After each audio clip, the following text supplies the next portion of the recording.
Dipusatkan di pelataran Benteng Kota Besar Palembang, Panglima Kodam II Sriwijaya Majen TNI Agus Soehardi memeriksa satu persatu alutsista yang dimiliki Kodam II dalam apel gabungan seluruh satuan Senin pagi. Alutsista yang diperiksa menurut Pangdam II Sriwijaya merupakan alat sederhana yang mereka miliki dan belum seluruhnya diturunkan pada apel gabungan tersebut.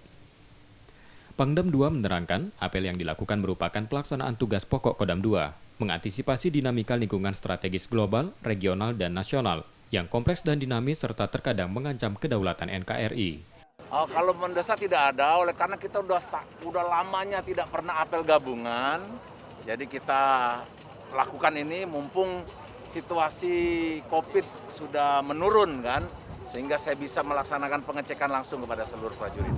Untuk alutsista kita udah siap Pak, kita ada mulai dari yang kita gelar di sini saja yang sederhana, ada Arhanud Startek, kemudian ada APR, ada Anoa, yang sederhana saja yang kita gunakan sehari-hari apabila menghadapi pelaksanaan tugas, kita gelar di sini. Kemudian untuk alat-alat berat yang tidak bisa kita gelar di sini akan saya lihat di satuan. Sebagaimana kita pahami bersama, prajurit Kodam II dituntut memiliki tingkat kesiapsiagaan optimal yang siap menjalankan tugas negara kapan dan dimanapun dibutuhkan.